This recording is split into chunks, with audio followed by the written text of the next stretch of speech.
Hi எல்லோருக்கும் வணக்கம். Welcome to Keerthi's kitchen. இன்றைக்கி என்ன பார்க்க போகிறோன்னா, கிராமத்து ஸ்டைலில் மண்சட்டியில் வச்ச நாட்டுக்கோழி குழம்பு எப்படி பண்ணலான்னு பார்க்கலாமா? நம்ம மண்சட்டியில் செய்யும்போது டேஸ்ட் நல்லாயிருக்கும். நீங்கள் ட்ரை பண்ணி பாருங்கள். சட்டி சூடானதும் எண்ணெய் சூடானதும் பெருஞ்சீரகம், கசகசா, கிராம்பு, பட்டை இது சேர்த்து நல்லா பொரிஞ்சதும் 2 பச்சை மிளகாய், 3 கொத்து கருவேப்பிலை நல்லா பொரிஞ்சு வந்ததும் நான் பெரிய வெங்காயம் சேர்த்துருக்கேன். நீங்கள் சின்ன வெங்காயம் சேர்த்து செய்யும்போது டேஸ்ட் நல்லாயிருக்கும். சின்ன வெங்காயமாக இருந்தால் 20 பல் எடுத்துக்கோங்க. நான் பெரிய வெங்காயம் 4 மீடியம் சைஸ் எடுத்திருக்கேன். நல்லா இது பொன்னிறமாக வதங்கணும்.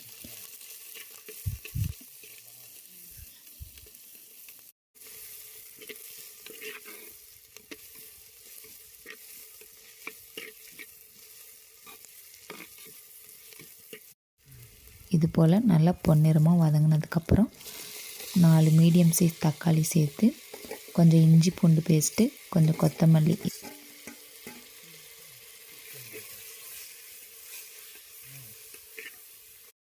லைட்டாக உப்பு சேர்த்து வதக்கும்போது சீக்கிரம் வதங்கிடும். இது நல்லா ஒரு தொக்கு பதத்துக்கு வதங்குற அளவு நல்லா வதக்கி எடுத்துக்கோங்க.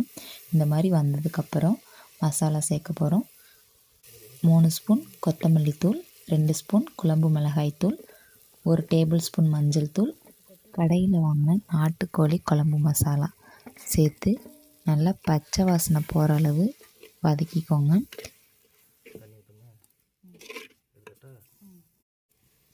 லைட்டாக தண்ணி விட்டு பச்சை வாசனை போனதுக்கப்புறம் நம்ம கறியை சேர்த்து நல்லா அந்த கறியோட மிக்ஸ் ஆகிற அளவு மசாலாலாம் நல்லா ஒரு பிரட்டிக்கோங்க.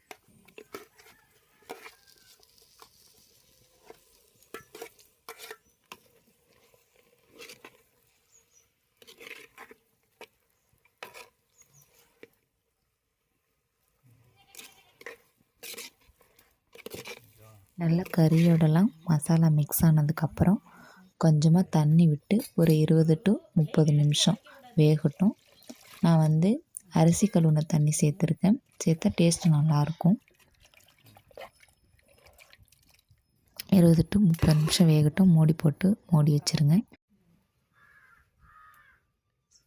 நல்லா கொதி வந்ததுக்கப்புறம் தேங்காய் கூட 1 ஸ்பூன் ஜீரகம், 1 ஸ்பூன் மிளகு சேர்த்து அரைச்சி வச்சு தேங்காய் விழுதை ஊற்றி ஒரு கொதி வந்ததும் இறக்குனா கிராமத்து ஸ்டைலில் மண்சட்டியில் வச்ச நாட்டுக்கோழி குழம்பு ரெடி. ட்ரை பண்ணி பாருங்கள்.